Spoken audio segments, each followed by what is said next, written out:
Welcome to Diary of an Ex-Ho. I'm Cheri Hardman.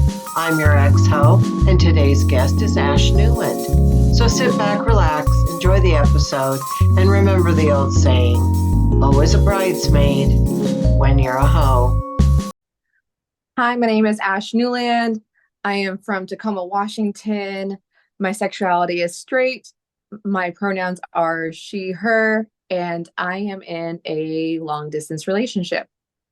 Oh, well, it's good to have you here.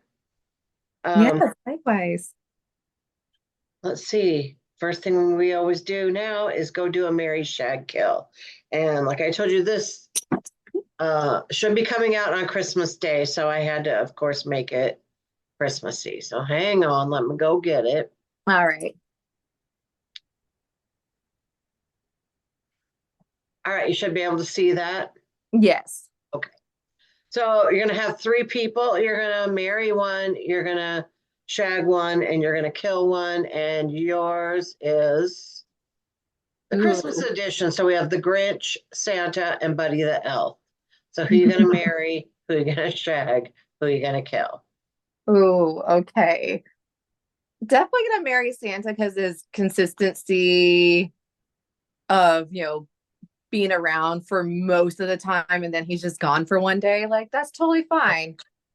Um, Shag, I would say Buddy the Elf. Like, I feel like he would be fun to just have a fun time with and everything. He's very enthusiastic, but I feel like he would get maybe just a little too close. One of those guys that like usually have like sex with him one time and then all of a sudden they're just they'll just never stop texting you or calling you, Right, and right. they will show up with like an engagement ring, but one time only for that. And the Grinch, I would say kill because I feel like he just wouldn't be pleased with anything I do. That's true. Okay. All right. Goodbye, Grinch. Although, you know what they say about the bad boys. So I don't know, maybe. Maybe. Yeah, I've been with enough bad boys. Um, all right. When it comes to sex, would you rather watch or be watched? Hmm. I rather be watched, I feel like. Okay. Uh, I feel like there's a little bit more excitement to it because the person that's watching wishes that they can be a part of it, but they can't. Oh, that's a good way to put it. Um, nobody's ever said that before, but that really makes a lot of sense. Because Mhm. like when I first started this podcast, my thought was that since everybody I was talking to basically were performers, that they would all say they'd rather uh, want to be watched. Uh-huh. And it wasn't that way at all. And but Huh. the it's usually body images. They don't want people looking at them like Yeah. that. But nobody's come at it from that angle, and that makes a lot of sense to me. So interesting. Okay, so when you were a kid, what did your parents or whoever raised you, what did they call private parts? They actually just called it as it is. Like when I found out I had a vagina, I would announce to the world that I couldn't say vagina properly. I would say I have a china. And then of course, like I'd be like, you have a penis, you have a penis, and you have a penis. So I knew what Right. the proper words were and everything. There wasn't any cutesy names or anything with any of that. Okay. Were your parents good relationship role models? Love you, mom and dad. If you do ever have the courage to watch this, they were better off not together. Did they get a divorce or did they stay together or what happened? Yes. So they got divorced when I was in college. And growing up as a kid, they fought like all the time, and it just wasn't like healthy Mm-hmm. communication styles or anything like that. They just kind of stuck around for my brother and I for the longest time. And like I remember in high school, I told my mom, I'm like, if you got divorced, I wouldn't be mad. Like I understand. I used to try to talk my mom into leaving my dad all the time. Yeah. Okay, so how has watching their relationship, how do you think that's affected you and your relationships? I've grown a lot just because I realized that the way that they approach relationships weren't healthy. And it took me a lot of my own learning to unlearn what I saw and apply it to every single relationship I went through. Yeah. Um, all right, so now I want to talk about what I call your sexual awakening. So, like Uh-huh. when you first realized that like sex was a thing, whether it was you saw something or heard something or just the changes in your body, whatever. Can you tell me about that? Yeah, I mean, I knew what sex was at a young age and everything. Um, I mean, I accidentally saw like, naked posters in my uncle's room when my brother and I were playing hide and seek. So I knew that there was something interesting about the human body at a young age. I think I was maybe like 6 when I realized that there's something going on when it comes Mm. to like the woman body, like a woman's body and everything, if it's like displayed in a man's closet and Right. everything. But I would say like I was actually starting to touch myself at a young age. Like I think I masturbated for the very first time when I was like 9 or 10. And like I would just do that just to help myself go to sleep as a kid. And Were you able to have an orgasm at that age?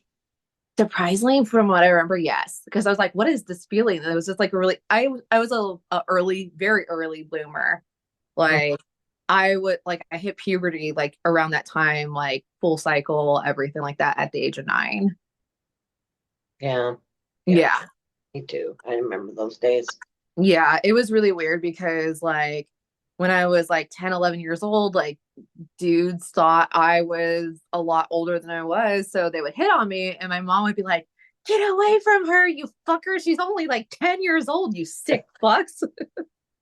I remember my mom telling me that I would go, just a minute, Barbie, I'll be back. I gotta go change my pad. I Yeah. was like, that just seems so sad to me. It's amazing when I tell people about that because like they're so surprised that that happens so young. I'm like, yeah, it even happens even younger than that. So it's just really crazy like how early I was and everything. I'm like, I'm 35 years old now, so I've had it for 20, almost like 30 years. Once I'm 39, I've had it for like 30 years. So crazy. Crazy, it is crazy. Oh, you'll be so glad when it's over, let me tell you. Oh yeah. That's what everyone tells me for Yeah. sure. uh, did you have any celebrity crushes? Oh yeah, I had a lot as a kid. Rufio, actor Dante Bosco from Hook. That was like my first crush I ever had. I think it was the mohawk and the crop top for me. And Will Smith before before the slap.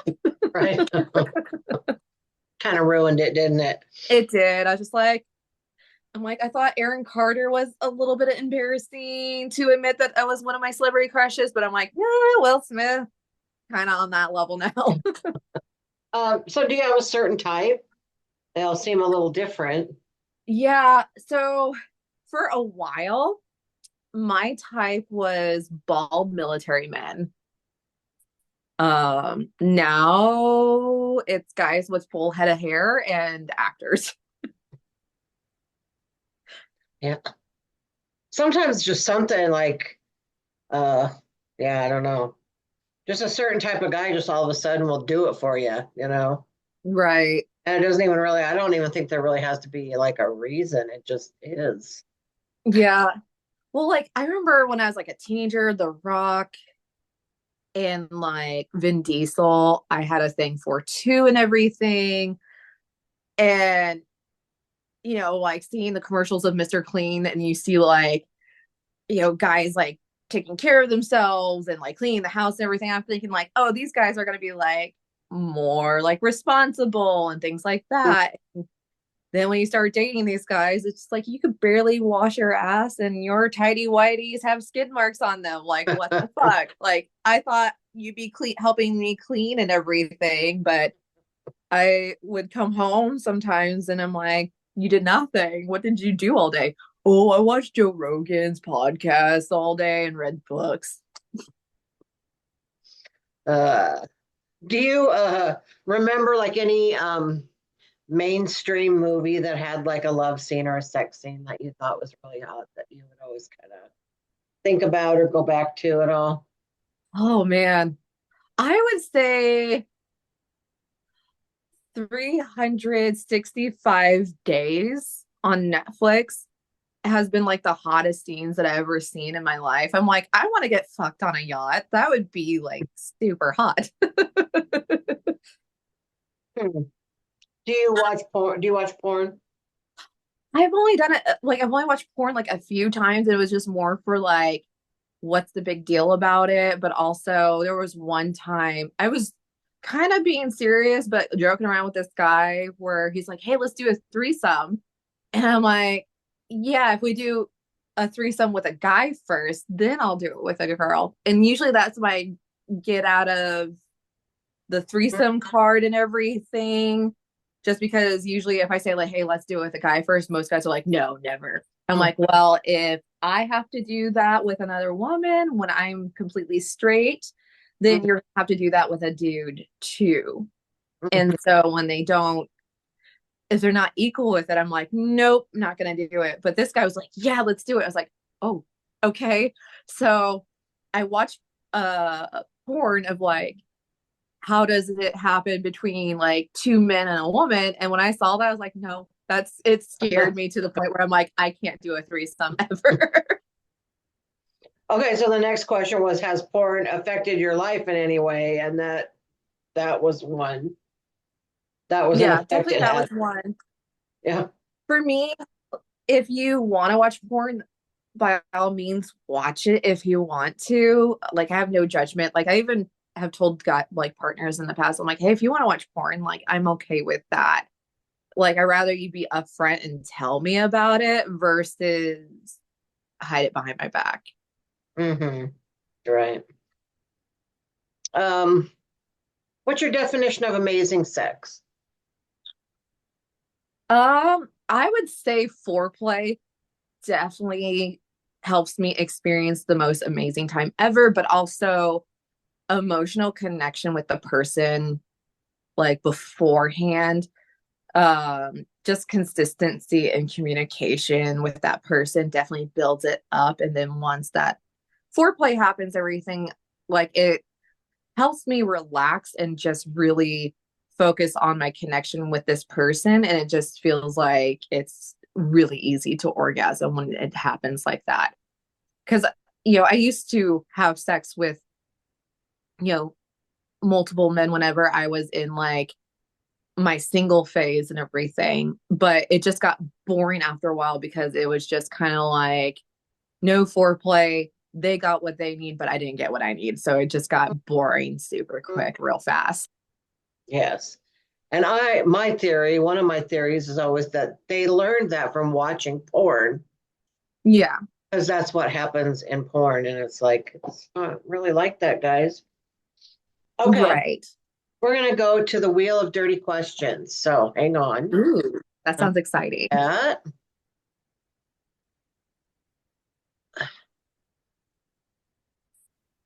We got to get rid of this first. Takes a minute. It's all good. All right.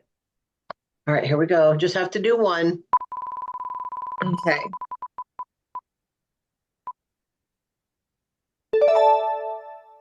I'm going to stop that and do it again because the last person got that question, and I don't want that to be the question 2 episodes Okay. in a row. Sounds good. All right. Do you think bigger is better? I am actually one of those women who doesn't think bigger is better. It's just all about how you use it.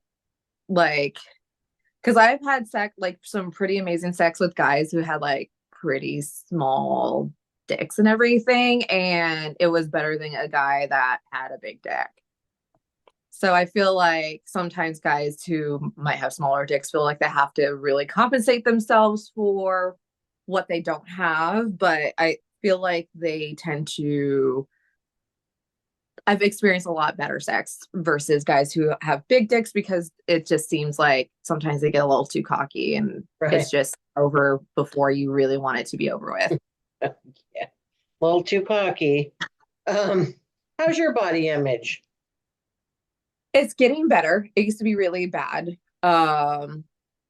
Like I do have insecurity with like my smile and everything, but other than that, like I feel like I'm more confident within myself the older I get versus when I was younger because I don't care about beauty standards anymore. Right. What's the best compliment you've ever gotten on your naked body? Let's see. There's been several, but I would have to say um usually when they tell me that I have like nice boobs and ass and everything, it's like, woohoo, I still got it. Because like my boobs like are they fluctuate and they're still like big, even though I lost about like 20 pounds and everything, but still like they're not as perky as they used to be. So they're like a little saggy. So like when guys compliment that, it's just it feels to know that. I'm like, I don't need plastic surgery. Right.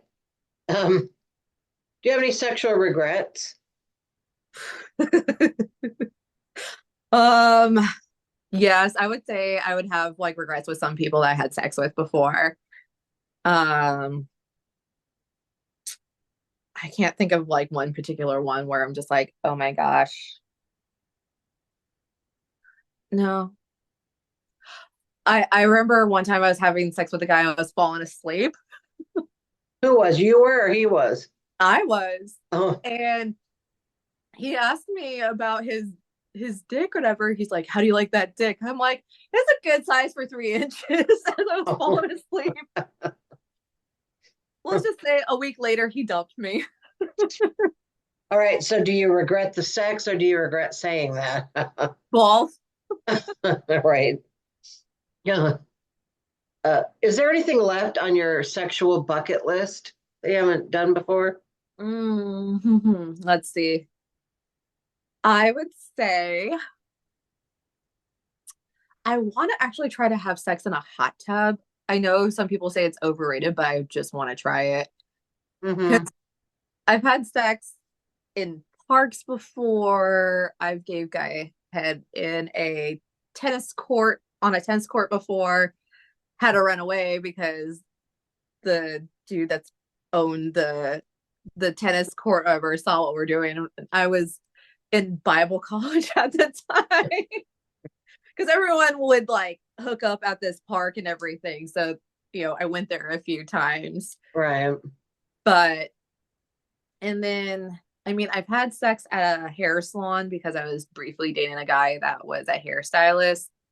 So we hooked up at his salon, um, which I'm surprised no one caught us. So, Okay. I've done the hair salon one too. Thing too. All right. What is your host song? Like what song that when you hear it kind of wakes up your host spirit? oh gosh, let's see. I would have to say, um, Boss Bitch by Doja Cat. Okay. All right. What's your Instagram? My Instagram is I found Newland. Okay. All right. Like I said, this is going to come out on Christmas Day. So do you Okay. have anything you want to promote around that time? Um, I'm hoping to produce a podcast probably like spring of 2025. So if you want to know more details, just follow me on I Found Newland on Instagram. I'm trying to do the whole TikTok thing, but I keep on getting shadow banned for saying words that I forget that you're not supposed to say. So Well, apparently TikTok's only going to be about another month and then they're gone yeah. forever. So So I'll just there's a couple people on there that I'm like, how am I going to get, like, I watch Rosie O'Donnell every day. I listen to her little thing and I'm like, how am I going to get my Rosie O'Donnell fix every day now? So yeah. probably Instagram. I don't know. I Yeah. don't know. I don't know either. I mean, it's been great with TikTok. I've found some like amazing people on there and everything. Uh, Yeah. but I'll just have to find it through Instagram and hopefully Facebook too. I don't know. Yeah. I don't know. Facebook's dying, I think. We'll see. Hopefully someone's going to come up with something new and wonderful. Yes, I'm hoping so too.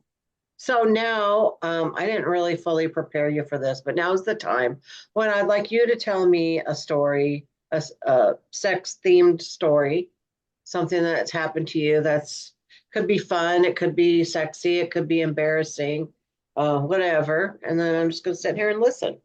All right. So it was the very first time I ever like wore lingerie. I snuck it. Like I was spending the night at my then boyfriend's house, and he went to go to the bathroom. So I put it on real quick, and like I was like so nervous because I was very body conscious at the time, and like I was excited. So when I heard his door open, like I just kind of like flew on the door, like on his bed or whatever, and just like lay there or whatever. And then while we are having sex, he kept the lingerie on, but he pulled it to the side.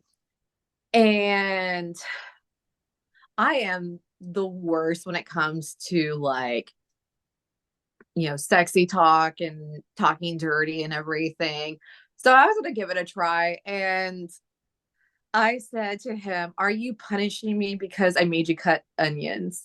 And he stopped mid thrust and just collapsed on me and just starts laughing hysterically. And after that, I felt so humiliated. Like I was just like, "Oh my God, I'm never gonna say anything dirty ever again." So now I don't really tell guys anything at all besides spank me harder, and that's Right. it. Yeah. I don't know. Kitchen chores aren't really that erotic, are they? They really aren't. Like you can't like there's no sexiness about like saying like, "Hey, I made you cut onions." Like, are you punishing me because I was a bad girl? Maybe like it might be for someone somewhere out there, but Right. I haven't tried to. There's something for, yeah, there's someone out there for pretty much everything, but still, yeah. Yeah, it's yeah, for sure. All right. Well, that was fun. It's been fun talking to you. We are done. That was, we went pretty quick. So Okay. thank you very much. And, like I said, oh, this will be out on Christmas. I'll tag you when it comes out and stuff. All So, right. Sounds all good. right. All right. Bye bye. Thank All right. you. Bye-bye. Thank you.